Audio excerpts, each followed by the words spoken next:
Hello YouTube, I'm moving on a bit from Jesus this week because I think it's time to give the Muslims a go as well. It's something that atheists hear a lot if they tend to criticise Christianity. I haven't been brought up on it on these videos yet myself, largely I suspect because I'm somehow inexplicably not as popular as Rebecca Black yet. But we do tend to get asked a lot why we're always picking on Christianity, why it's the Christians we're going after. You wouldn't say that sort of thing about the Muslims, would you? You're too scared to say this sort of thing about Muslims. I'd have thought that'd count as a point in Christianity's favour, to say yes, I'm scared of what will happen to me if I talk about Islam, but one thing I'll say for you guys is I'm fairly sure you're not going to murder me. But that's not even really the case. I know that most Muslims wouldn't want to murder me, even if they had any idea who I was. The main reason I don't talk about them a whole lot, either here or on my blog, is that I don't know a lot about Islam. I grew up a Christian in the Western world, in a culture which is dominated by Christian symbology and history and so forth. It's what I know. So yeah, there probably is a rather Christian flavour to the way I talk about it a lot of the time. Even though atheism really covers every religion. You know, it's all the gods, I don't believe it, not just yours. But I am going to talk about Islam a bit today because I want to mention a thing called Everybody Draw Muhammad Day. This was something that kind of took off on the internet last May. I don't know if it's scheduled to be an annual thing, but I'd be surprised if a few people didn't run with it again this year. The idea is that because the religion of Islam has a taboo against depicting the Prophet Muhammad in any form, that's exactly what we ought to do.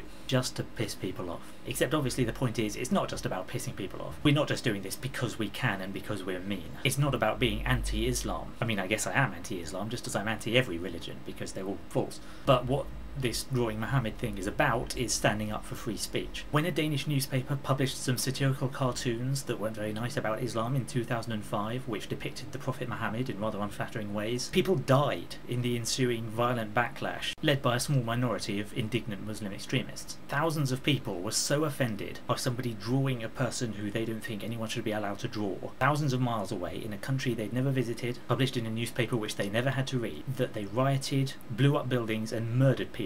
It is entirely appropriate to respond to those people by telling them we will draw what we fucking like. We are not going to just submit and agree never to do anything that offends you, no matter how far removed it is from any of your business, just because you make threats of violence and are actually psychotic enough to back them up. And if you want to call this a form of unacceptable hate speech, what we're doing, no.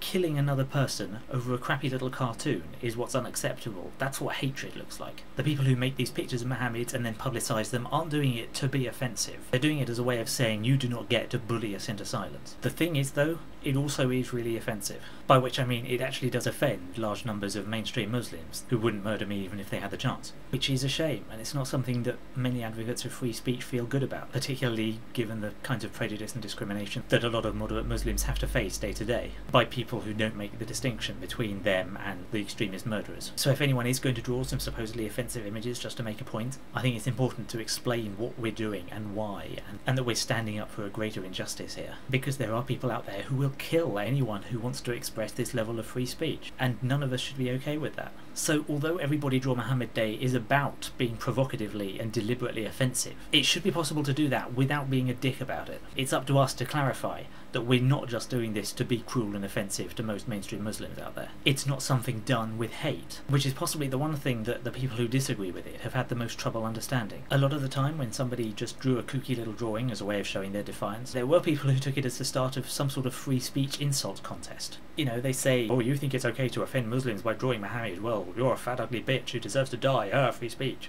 But I don't know what point these people are making, except that they're a bunch of obnoxious idiots. No one's getting murdered because somebody called an atheist with a blog an ugly bitch. Seriously, you should check out the comments threads on Rebecca Watson's videos about this for some angry, angry people. So, to any Muslims who are quite offended by this and to whom it just seems like a bit of a dick move, I'm sorry. But if the rest of the internet seems to want to go ahead with another Everybody Draw Muhammad Day this year, they've got my support. Maybe someday there will come a time when there's just a few non-believers left, still scribbling offensive pictures, desperate to get a rise out of someone, waving around these cartoons they've made of Muhammad and saying, what do you think of that? And the only response will be for people to just look and shake their heads and say, dude, what are you doing? Just sit down and leave them alone. If and when we ever reach that point, it will be true. We would just be idiots looking for attention and being unkind for its own sake. But right now, it still seems a fight worth fighting. So yeah, that's about it for this time. I'll be back next Monday. Feel free to subscribe or comment. You've probably got opinions about this one. I'd love to hear them.